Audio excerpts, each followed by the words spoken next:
What if the man who built his entire career calling out snitches was hiding the biggest secret in hip-hop history?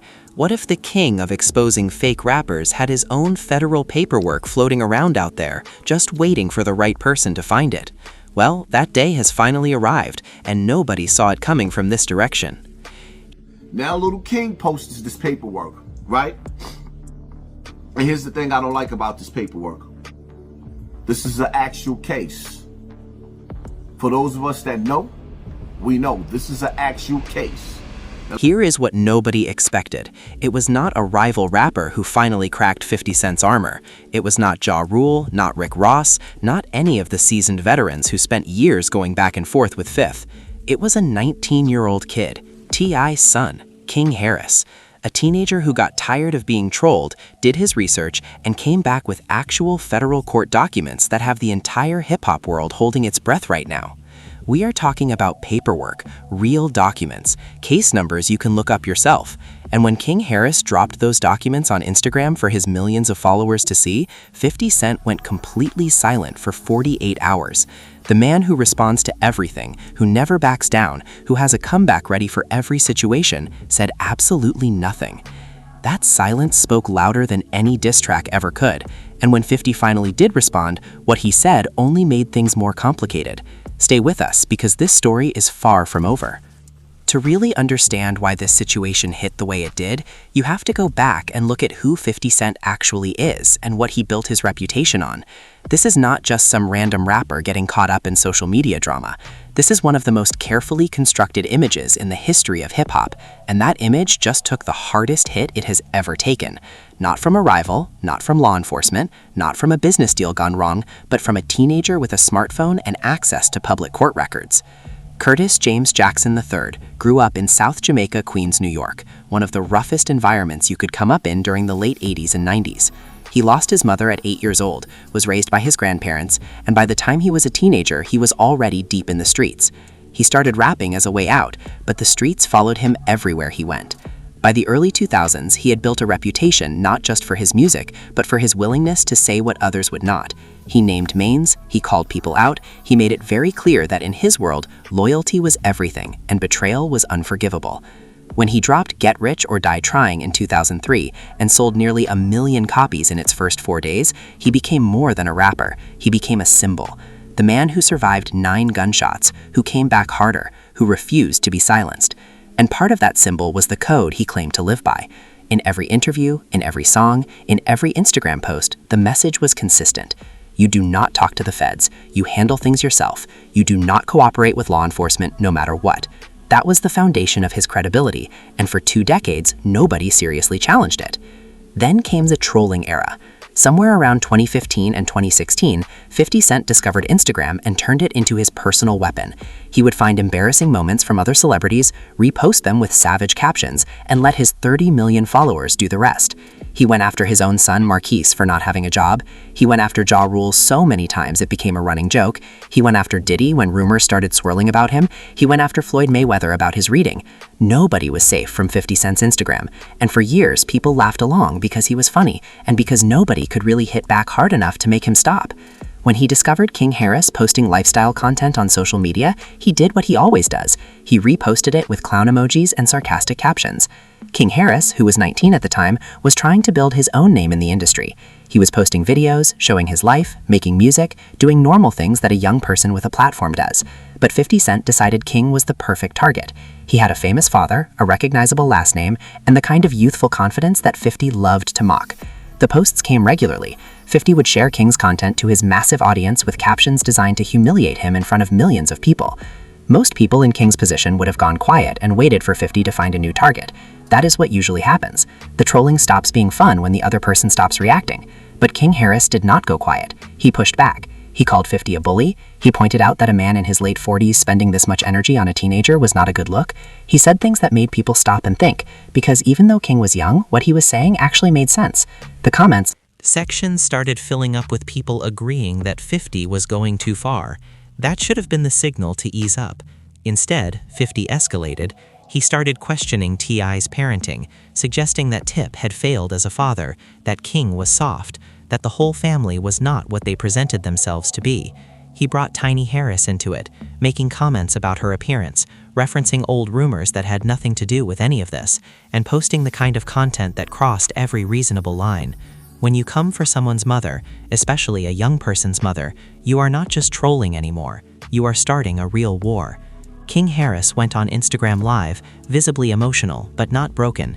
He looked directly into the camera and said that everything 50 had said about him he could handle, but disrespecting his mother was something else entirely. The live drew hundreds of thousands of viewers in real time. People were watching because everyone could feel that something had shifted. This was not just internet banter anymore. King had a look in his eyes that said he was not going to let this go, and when a young person with nothing to lose decides to come for someone who has everything to protect, the dynamics of a situation change completely. What nobody knew at that moment was that King Harris had already started digging.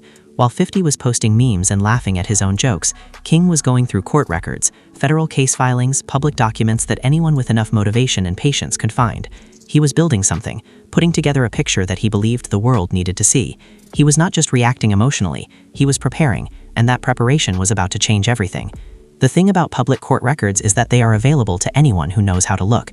Federal cases especially, once they go to trial and result in a conviction, become part of the permanent public record. Journalists, lawyers, researchers, and now apparently 19-year-olds with grudges can access them. King Harris found the case he was looking for, United States versus Kenneth McGriff, case number 05CR00539, a federal prosecution that took down one of Queens' most notorious figures and sent him to prison for life. And buried in those documents, referenced multiple times in the government's own filings, was a name that would set the internet on fire. Curtis Jackson, 50 Cent. Listed as a cooperating witness who had met with federal agents on multiple occasions, provided detailed accounts of conversations and incidents, and helped prosecutors establish the foundation they needed to build their case. The same man who had made an entire second career out of mocking people for talking to the feds had his own name in federal paperwork doing exactly that. King Harris had found the receipts, and he was about to show the whole world what was inside that envelope. When King Harris posted those documents to his Instagram stories on March 15, 2024, the internet did not just react, it exploded. Within minutes, screenshots were being shared across every platform simultaneously. Twitter, TikTok, Instagram, YouTube, Reddit, every corner of social media was flooded with the same images. Court documents with 50 Cent's government name printed clearly across multiple pages. People who had never paid attention to this beef suddenly had an opinion. People who had followed 50 Cent for decades were zooming in on their phone screens trying to make sure they were reading what they thought they were reading. The caption King Harris wrote was simple and precise. Since you want to talk about who is real and who is fake, let us talk about what you did in 2005. You are the biggest snitch in hip-hop and everybody is scared to say it. That line landed like a bomb, not because it was loud or aggressive, but because it came with evidence attached. Anyone can make an accusation. Anyone can call someone a name on social media. But King Harris did not just throw words into the air. He showed his work, and that made all the difference. Within an hour, both 50 Cent and King Harris were trending worldwide simultaneously. Media outlets started picking up the story. Hip-hop blogs that normally post 3 or 4 times a day were updating every 15 minutes, trying to keep up with the reaction. To understand why the documents were so damaging, you have to understand who Kenneth McGriff was, and what his connection to 50 Cent actually meant in the context of Queen Street history. Kenneth McGriff, known as Supreme, was not just a criminal figure, he was a legend in certain circles. He ran the Supreme team in South Jamaica, Queens during the 80s, an organization that controlled serious territory and commanded real loyalty from people in that community. By the time the 90s ended and the 2000s began, McGriff was trying to transition into the music industry, looking for legitimacy the way many street figures do when they reach a certain age and a certain level of heat from law enforcement. But McGriff had a serious problem with 50 Cent. When 50 released Ghetto Quran in 2003, a song that detailed the operations and histories of various Queens street figures, including the Supreme team, McGriff was furious. The song named names. It talked about money and operations and people's histories in a way that felt deeply personal and deeply disrespectful to someone like McGriff, who had spent years operating in the shadows. According to federal prosecutors, that fury translated into action. McGriff allegedly ordered hits on 50 Cent. The streets connected him to the 2000 shooting where 50 was hit 9 times and left for dead outside a Queens recording studio. 50 survived that shooting and became a superstar partly because of it. He turned his survival into mythology, built his whole brand around it. But the threats did not stop after he got famous. If anything, getting famous made him a bigger target because now there was even more reason for people like McGriff to want him gone.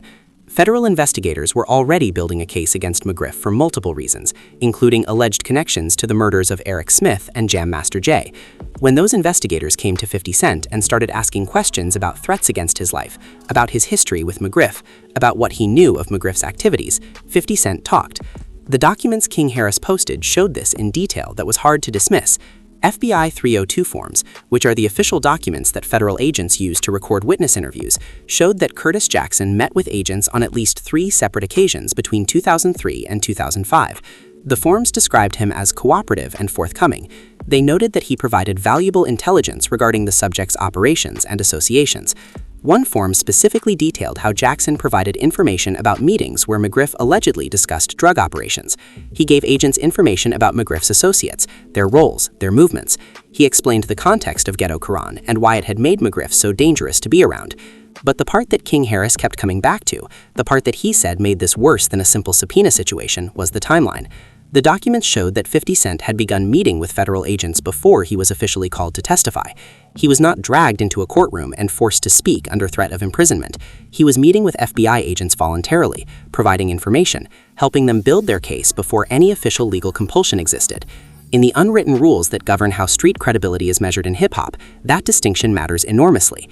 There is a difference between being forced to speak in open court, where everyone can see you had no choice, and voluntarily walking into meetings with federal agents before anyone made you do anything.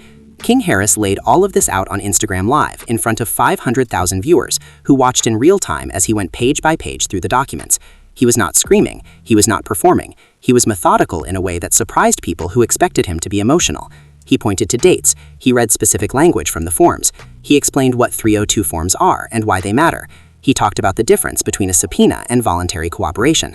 For a 19-year-old going up against one of hip-hop's most powerful figures, he was remarkably composed, and that composure made everything he said hit harder.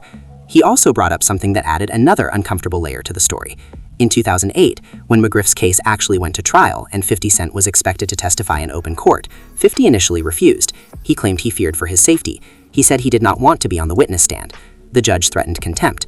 Eventually, 50's legal team worked out an arrangement where his previous statements to federal agents would be entered as evidence without requiring him to physically appear in court. He got to help the prosecution win their case while avoiding the public spectacle of being seen doing it. King Harris said this part quietly but with obvious weight behind his words. He wanted to help the feds, but he did not want anyone to see him do it. At least if you are going to cooperate, own it. Instead, he found a way to do it from the shadows, while still calling everyone else a rat on the internet for years afterward. The audience watching the live did not say much in response to that specific point. The comments slowed down for a moment, which on a live stream with hundreds of thousands of viewers is actually significant. It means people were thinking rather than just reacting. The documents also revealed financial details that made this cooperation feel even more substantive. According to the filings, 50 Cent had provided information about how McGriff was allegedly laundering drug money through music industry investments. This kind of financial intelligence is precisely what federal prosecutors need when building RICO cases, the type of sweeping organized crime prosecutions that require evidence of an ongoing criminal enterprise rather than just individual crimes. 50's information had not just helped prosecutors understand threats against his own life, it had contributed to the architecture of the entire case against McGriff. Kenneth McGriff was convicted in 2007 and sentenced to life in prison. The conviction rested on multiple witnesses and pieces of evidence, but the government's own filings cited 50 Cent's cooperation as a significant contributing factor to establishing McGriff's ongoing criminal enterprise and his pattern of using violence to protect his interests. For 48 hours after King Harris posted everything, 50 Cent's Instagram was completely silent. For a man who posts multiple times every single day without fail, who has a response ready for everything, who once posted a meme about someone within hours of them going through a personal tragedy, the silence was deafening. His fan base started getting nervous. People who had defended every single thing 50 ever did were posting in comments asking where he was, saying someone needed to say something, that the longer he stayed quiet, the worse it looked. Hip-hop observers who had covered 50 for years said they had never seen him go this long without responding to something this big. When 50 Cent finally broke his silence on March 17th, 2 days after King Harris dropped the documents, he did it the way he does everything, directly and without apology. He posted a video on Instagram that was different from his usual content. There were no memes, no laughing emojis, no sarcastic captions.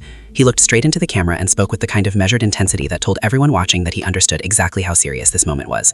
The video out millions of views within the first few hours, and every single person who watched it had an opinion about whether what he said was enough. He started by addressing the documents themselves. He said that anyone who thought he was worried about paperwork from 20 years ago did not understand how the real world works. He said that when someone tries to kill you, when someone shoots you 9 times and leaves you for dead in the street, you have every right to protect yourself by any means necessary. He said the feds came to him, not the other way around, and that they already had a case built before they ever knocked on his door. He said answering questions about threats against his own life was not snitching, it was survival, and that anyone who had actually been through what he went through would understand that distinction without needing it explained. Then he addressed the specific accusation that he had voluntarily gone to federal agents before being officially called. He pushed back on this framing, saying that when someone is actively trying to murder you and has already made multiple attempts on your life, waiting for an official subpoena before you communicate with law enforcement is not loyalty, it is stupidity. He said McGriff was not just some person he had a rap beef with. McGriff had people killed. McGriff had ordered hits. McGriff had created a situation where people around 50 were dying, and at some point a man has to decide whether he is going to sit quietly and wait for his turn or do something about it. He was careful to emphasize one specific point multiple times throughout the video. He said he never testified in court. He never sat on a witness stand. He never pointed at someone in front of a jury and said that is the man. He said there is a fundamental difference between answering questions about attempts on your own life and being a traditional cooperating witness who helps prosecutors dismantle an organization from the inside. He wanted that lie drawn clearly, because in the culture of hip-hop, how cooperation is categorized matters almost as much as whether it happened at all. The response from the audience was genuinely divided in a way that was unusual for 50 Cent situations. Normally, when 50 speaks, his fan base falls in line immediately. He has that kind of authority. But this time, the comment sections were messy and complicated. Some people said his points were completely valid, that protecting yourself after surviving an assassination attempt is not the same as being a rat, that the street code was never designed to protect people who were trying to murder you, that applying it in this situation was a misuse of the concept. Others said none of that context changed anything, that talking to federal agents is talking to federal agents regardless of her reasons, and that 50 had spent years showing zero mercy to others in similar or even more justifiable situations. That last point kept coming up over and over again, and it was the one that 50's response had the hardest time addressing, because whatever you think about the merits of his argument, the hypocrisy question sits on top of everything else and refuses to be moved. This is the man who turned Tekashi 6ix9ine's cooperation into a years-long trolling campaign. He made countless posts mocking Tekashi. He used the word rat so freely and so publicly that it became associated with his brand as much as Get Rich or Die Trying. He questioned Gunplay's credibility. He went after multiple rappers over the years using street code as his measuring stick, applying it ruthlessly and without nuance to everyone who fell short of it. And now here he was, explaining why his situation deserved nuance, why context mattered in his case, why the circumstances made his cooperation fundamentally different from the cooperations he had mocked. King Harris jumped back on Instagram Live almost immediately after 50's video dropped and made exactly this point, with a clarity that cut through every defense 50 had offered. He said he was not surprised that 50 had an explanation. He said 50 always has an explanation. But he asked his audience to think about whether 50 had ever extended that same grace to anyone else. Had he ever listened to Tekashi's explanation and said, fair enough, the situation was complicated? Had he ever given Gunplay or anyone else the benefit of the doubt when their paperwork came out? King said the answer was no, and that the reason the answer was no was that 50 said and built a business out of judging other people by a standard he never intended to apply to himself. He said that was the real story here, not whether what 50 did was technically snitching by some precise legal or cultural definition, but the fact that 50 had appointed himself the judge of everyone else's credibility for 2 decades, while sitting on information about his own cooperation and saying nothing. He said the word for that was not complicated, the word for that was hypocrite. T stepped into the conversation more forcefully around this point, posting on his own social media that he had always respected 50 and considered him a peer, but that threatening his family in the context of an Instagram beef had crossed a line that needed to be acknowledged. T's post was measured but firm. He did not go at 50 aggressively. He did not pile on with new accusations. He simply said that there was a way men who respected each other handled disagreements, and that what was happening on social media was not it. He said he was available to have a real conversation man-to-man, away from cameras and comment sections. 50's response to T's post showed that he was feeling the pressure even if he would never admit it openly. He went back on Instagram with a post that was noticeably more aggressive than his initial response video. He said King Harris had opened a door that could not be closed, that he had information about the Harris family that went far beyond anything King had posted about him, and that if this continued, he was prepared to use it. It was a threat, plainly stated, and it landed badly with a lot of people who had been on the fence about the whole situation. Because up until that point, 50's argument had been that he was defending himself against unfair accusations. Threatening to destroy a family's legacy in retaliation for a teenager posting public court documents was not a good look for someone trying to claim the moral high ground. Hip-hop commentators and personalities who had stayed neutral started shifting. The general feeling was that 50's initial response had been reasonable, even if people disagreed with his conclusions, but the threat against the Harris family suggested that underneath the measured video, there was someone who was genuinely rattled.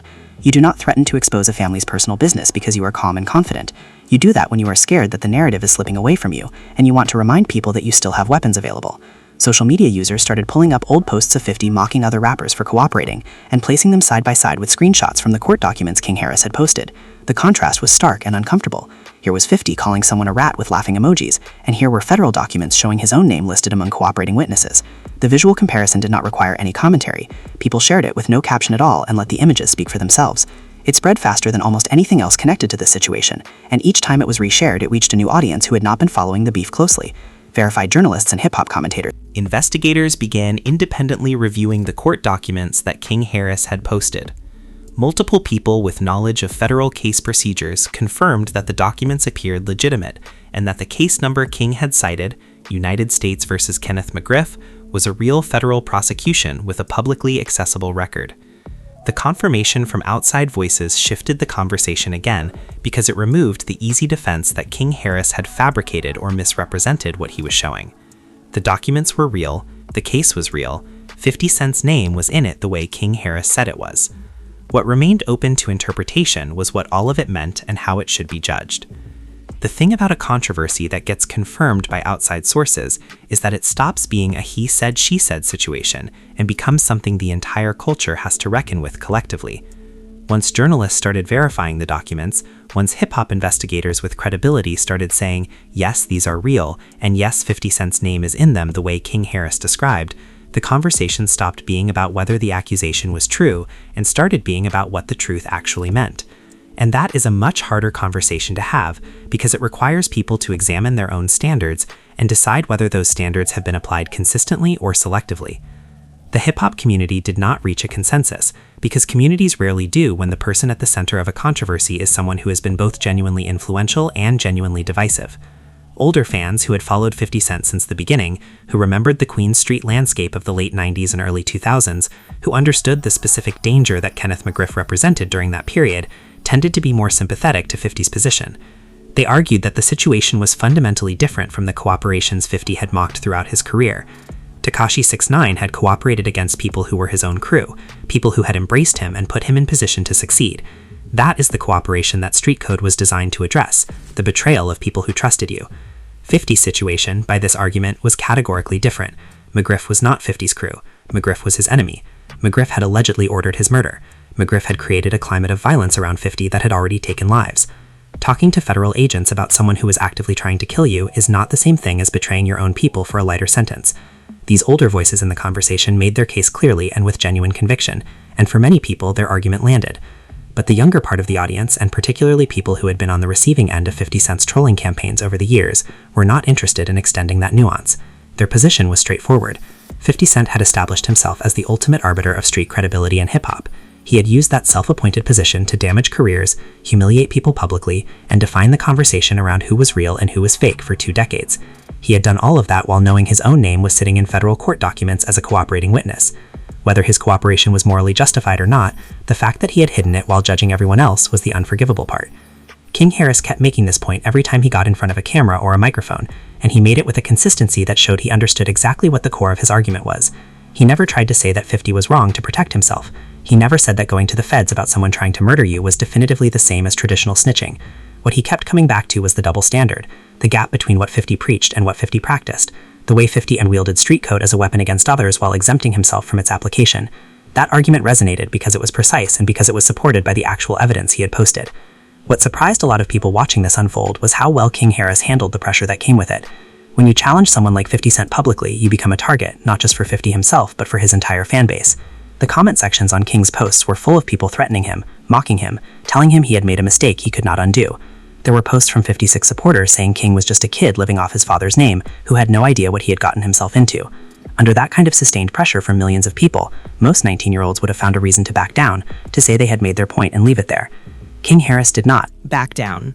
He stayed consistent, he stayed composed, and crucially, he stayed focused on the documents rather than letting the conversation drift into personal attacks that would have made him look petty.